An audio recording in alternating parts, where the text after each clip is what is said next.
Hey guys, it's Bryn from the Mama on the Rocks, and I am here today for our kind of our expert interview. But guess what? You get to have me as your expert tonight.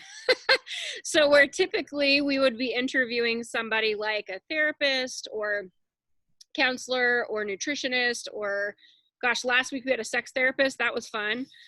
So all kinds of different things. So if you guys are new to the extreme parenting community, do make sure that you go back and watch. You have access to the archive videos. So forever and ever, amen. Oh, my husband's making a coconut rum drink. I wonder if I will get one also. We'll see. um, so anyway, tonight what I wanted to kind of talk about was one thing you may not know about my husband and I's past. We actually met working at a camp for kids with disabilities that was, we offered adaptive high adventures. So we basically, I was the program director, and what we did was adapt programming for students with both physical and or mental disabilities. So we worked with adults too sometimes. So we were leading whitewater rafting, caving, canoeing, rock climbing, high ropes course, team building type adventures, but we were making it, all ability levels. So my husband's background is in, his degree is in Parks and Recreation.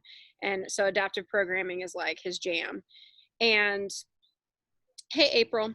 And so that's what we met doing. So for several years, we led adventure programs, and we made them work for kids with sensory issues. We made them work for kids with sort of overstimulation issues. For anxiety was a big one. So we used the high ropes course a lot with anxiety issues. And then, of course, we did all kinds of adaptations. We had quadriplegics that would go 50 feet in the air and do the giant swing and the zip line, and it was super awesome. But I wanted to be able to kind of use that background a little bit to talk to you guys about this summer, because I know that a lot of parents sort of rely on, whether it's summer camping, whether it's specific camps or respite for your kids, whether it's a certain type of like daycare situation that you typically have in place for your kids. I know everything sort of turned upside down.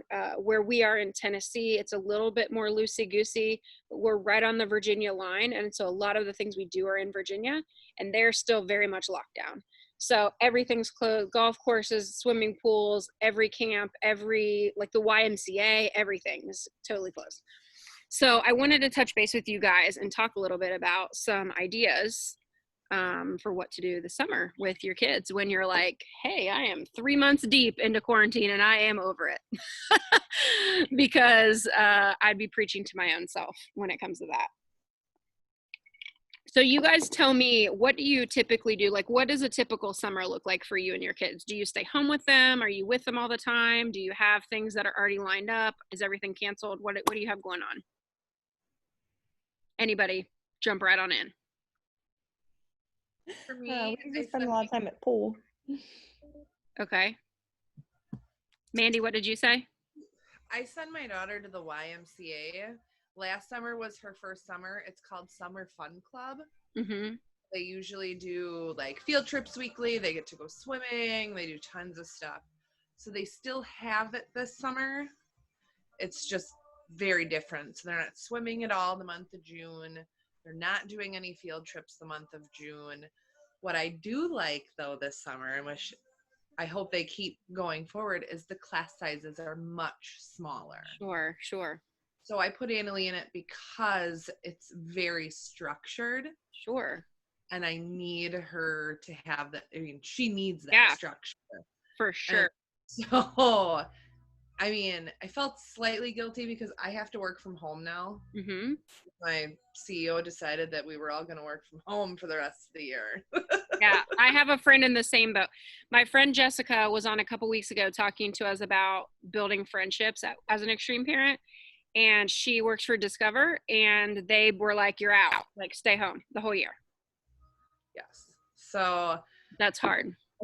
I felt slightly guilty at first sending her there. This was her first week there. And let me tell you, I got so much more work done at home. And her and I have not been at each other's throats Yeah. because we're not with each other 8,700 million hours. Yeah. Mhm. Hey, Jody, I saw you just popped on. So we're talking a little bit about what do we do with our kids this summer when everything's pretty much closed. So one thing that I would encourage you guys to do, and you know, I'm a teacher, so if you've heard any of my lives, do you want to come tell me goodnight? Come here. My daughter is in her full onesie unicorn situation. Do you want to say hi to my friends? Okay, I love you. Go have bedtime with daddy, okay? Oh, a long one. Okay.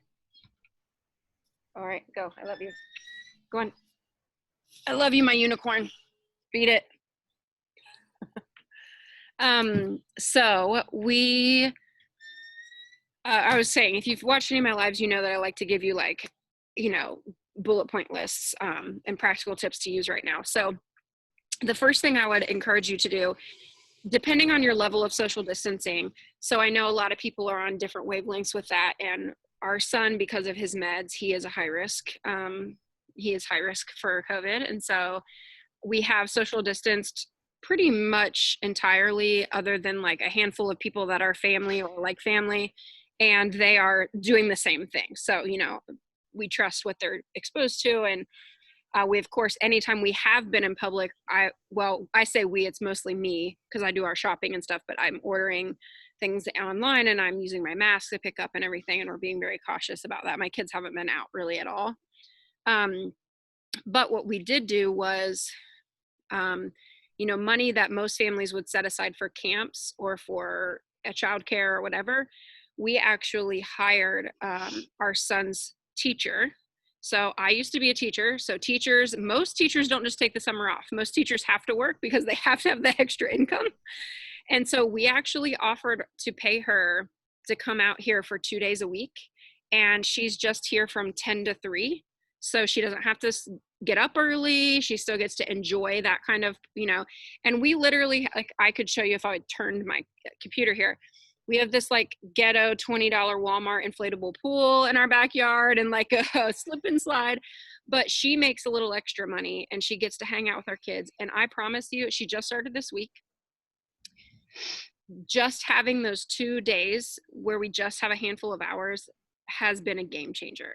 So Mandy, like you were saying, just being able to kind of feel like you're breathing and you're able to sort of get away from each other. I think it's important for us to recognize as parents, and I can only speak from my own perspective, but a lot of times I get so frustrated with my kids that I focus on, I need a break. But it's important for us to understand our kids can't really articulate it, but they also need a break. And so whether they know it or not, it's good for them to have that social interaction with someone other than you, whether it's other children or whether it's another adult. So if it's at all possible within your scope of finances and what you have going on as far as staying home and being out in public and whatever, I would recommend finding anyone, like a trustworthy high school student that you can pay $10 an hour or something, and ask them to come and just spend a couple hours with your kids. If you can do it weekly, I would encourage that. Because what I find is when I talk a lot with like marriage conferences and stuff like that, is just like my husband and I, every conversation we have, it's very difficult for our son's behaviors and all the logistics that go with that. So meds, appointments, therapy, school, IEP, you guys know the whole thing. That dominates our conversation. And so everything I'm constantly thinking about or spinning out about has to do with that. And then when we finally get together, that's what we're talking about. So it's, or we're so tired, we just want to go to sleep, or we want to like watch Netflix and not talk. And so I think it's important for us to kind of focus on, I spoke this morning on my live, like filling your own cup first. And that is hard and foreign to a lot of us. I think especially as moms, we feel guilty taking any time for ourselves. And that's just not the case. We need to understand that really it's the opposite is true. If we there's no way we can give the best of ourselves to somebody, our husbands, our kids, our community, our church, our whomever, if we're not first taking care of ourselves. And so that's the first point, is I want to say, if you have the ability to do it, buy yourself a couple of hours. Sub point A, if you don't, please remember that your partner or spouse is not a babysitter. They either made those children or signed up to take care of them when they signed on with you. And so I'm a big proponent, and that is something my husband and I have been working through a lot lately. Is I'll be the first to get on a soapbox of like, he's not a babysitter, he's their dad. But when I'm asking for him to take care of them, for me to take a few minutes, I feel guilty. And so I think we need to make sure as moms that we're taking care of ourselves. And you guys know, I mean, I'm not the only one. When you take time to do that, whether it's 5 minutes or 5 hours or 5 days, you come back and you are better for it. So you're energized, you're recharged, you're like, oh, I was able to unplug, and they're not getting on my nerves so much that I can't stand it anymore, and I can come back and be, really who I am. The second thing is I was going to tell you guys, or suggest to you guys, is to be a kid again. Now, I actually had a long text conversation with my longtime friend who now lives in Denver. So we only see each other maybe once or twice a year. She has a child who's going through the diagnostic process right now. He is 6, I think. And so she has really been struggling with feeling guilty as a parent because she yells a lot, or because she loses her temper, or she's like the bad cop, in that scenario. I'm sure you guys are shaking your heads because you've been there, right? It's not just me. And Spence and I kind of switch off on that role, but she was like, I just don't know how to play. Like, and I've grown up with her since we were in diapers. So she's like, did our parents play with us? And we just had this funny conversation last night. I mean, did your parents play with you guys? Because I was a child of the 80s and 90s. I don't have one singular memory of my parents getting on the ground and like playing baby dolls, or it didn't. I mean, they came to my games. Like, I played sports. They cheered me on. Don't get me wrong. They were good parents. But that was not in their repertoire. It was not an expectation for our parents 20 years ago, right? And so I was trying to get her to understand, listen, we have expectations placed on us now that are so wildly unrealistic as moms, right? You're supposed to cook healthy foods. We're supposed to be able to make everything from scratch. We're supposed to have Pinterest treats that are shaped like whatever holiday it is. We're supposed to like make crafts with our kids every day and keep a schedule and do all these things. And it's like, what in the heck? My parents were like, kid, beat it and don't come back till it's dark. Like, don't ask me anything. You're not hungry. You think you're hungry. You're not hungry until dinner. Beat it. And meanwhile, my kids are every 30 seconds on a snack schedule. Like, they have the mouths full asking me to feed them again. And so it's just different. So I think one thing that's very hard for me, I don't play. My husband is fun. I'm not fun. I just don't know. What do you give them? Voices? Do you like march the baby dolls around? I don't understand what you do with them. And so that's not really my spiritual gift. So one thing that we've been trying to do is incorporate play into our daily routine, right? So I am absolutely not going to be the mom that goes down the slip and slide. I'm not. Look, that would be a viral video in a hot minute. I can promise you. All of this woman careening, that's velocity. I could probably teach a homeschool science lesson on that, but like, that is not for me. That's not for me. Will I sit in their inflatable pool because it's 1,000 degrees? Yep. And so even if that's all I do is just be present and don't have my phone, and I'm watching them. I mean, these kids have hurled their bodies into this like 10 inches of water for dive toys that are like made for like the deep end of the pool. I'm like waiting for a emergency room visit, but they love it. And so like, cool, I'll sit out here with you and watch you do that 900 times in a row. Hey, take the sprinkler down there and water the garden while you're out here. Like, but I think at the same time, we need to cut ourselves some slack. We also need to let loose a little bit. And so I think as moms, and especially when you're parenting a child with special needs or extra needs, we become very tightly wound because our kids need to operate on a schedule. We need to operate on a schedule. So everything is scheduled, everything, right?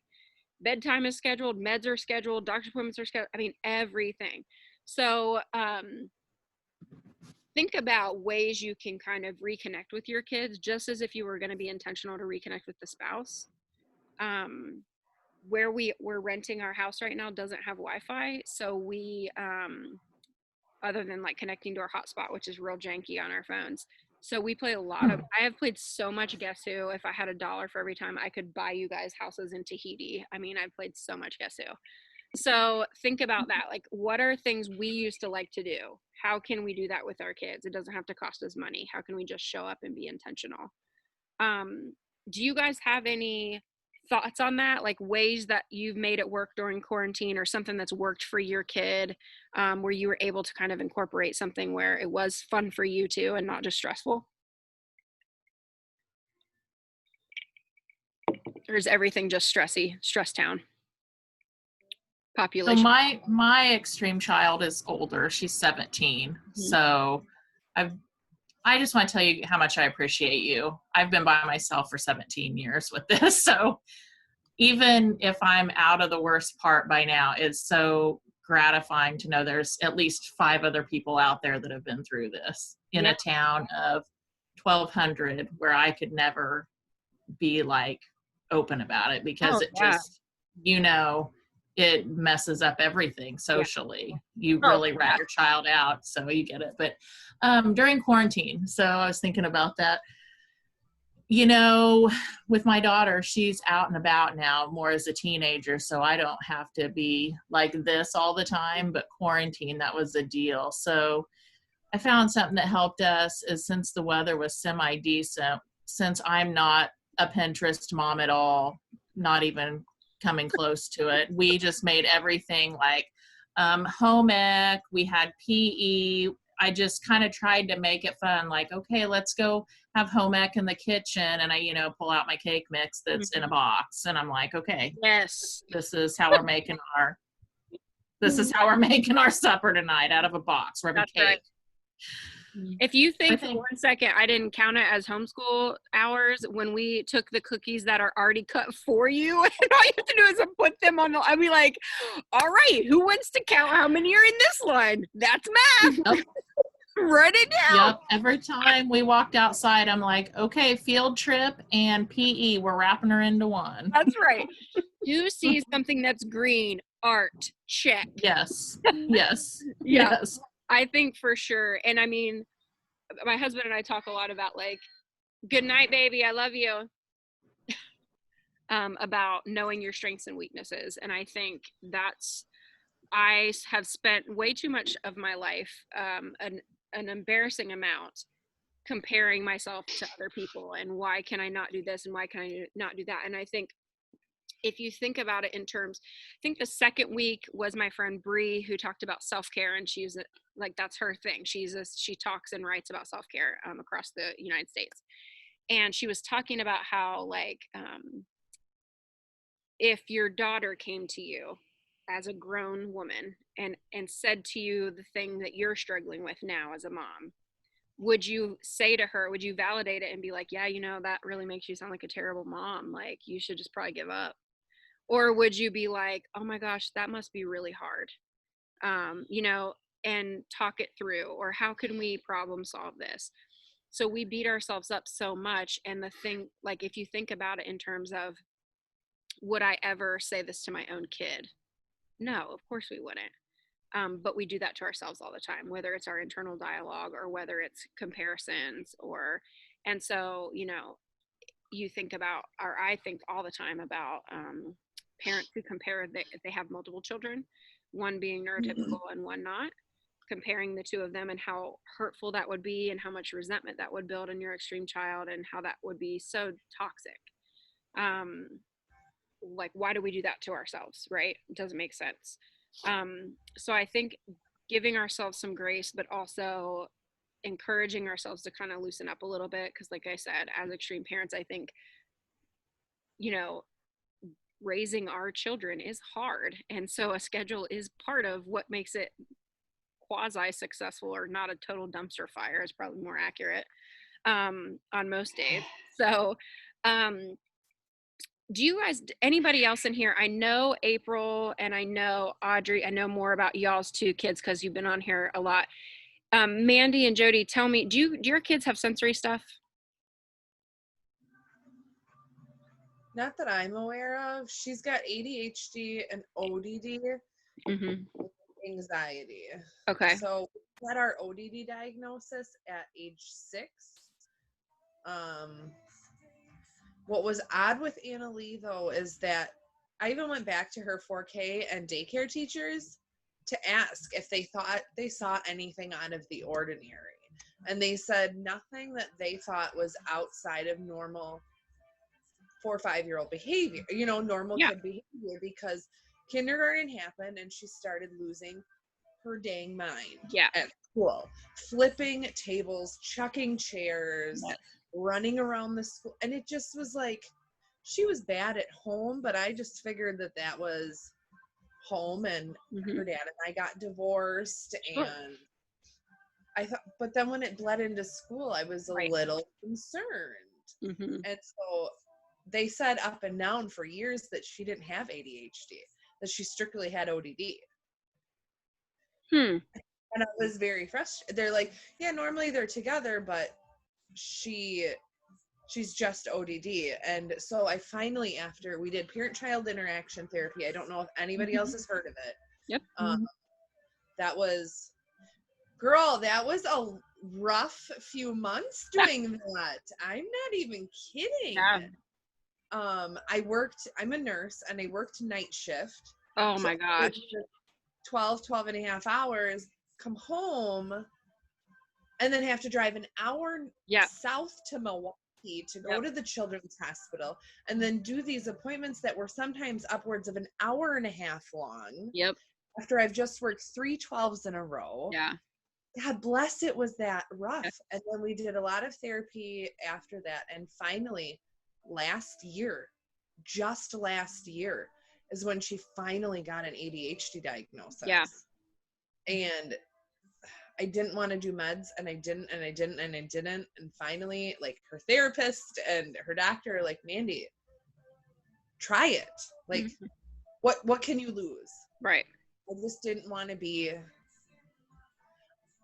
I didn't want her to rely on something, I guess. Yeah. Because I don't know. It's just me.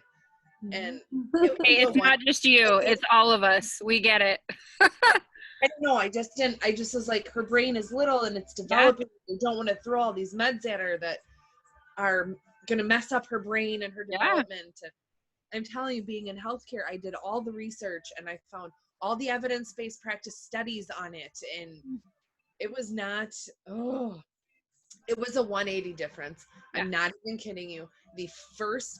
By the end of the first week, it was insane to see what a difference. And like, to look at how less stressed she was. Oh, yeah. And then I had the mom guilt of, why didn't I do this years ago? Same. And I think that it's funny because in thinking about how we respond and react to our kids versus ourselves,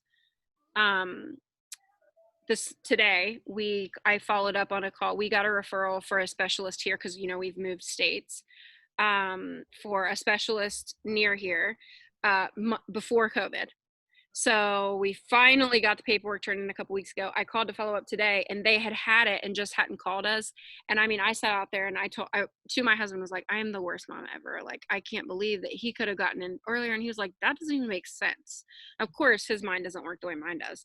Right. But I think that we do that to ourselves. And so, yeah, we probably should ease up on that train.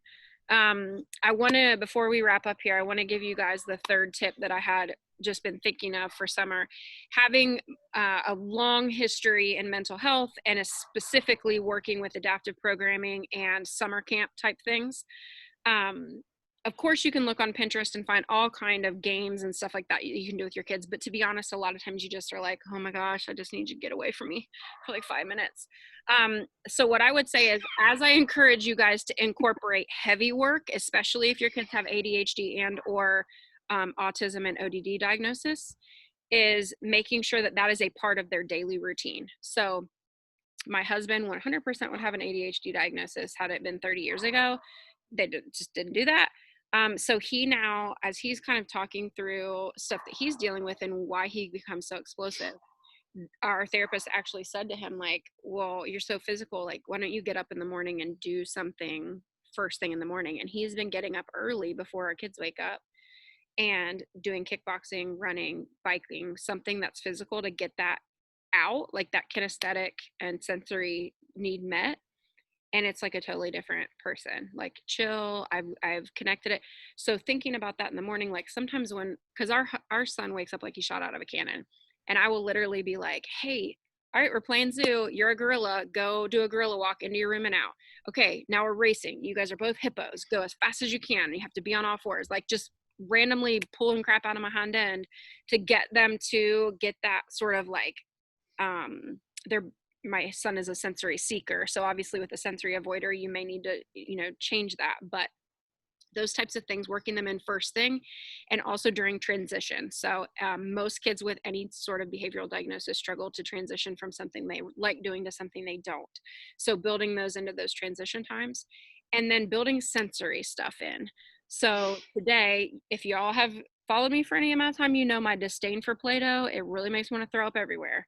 But my rule is it does not come in my house under penalty of death. Do not.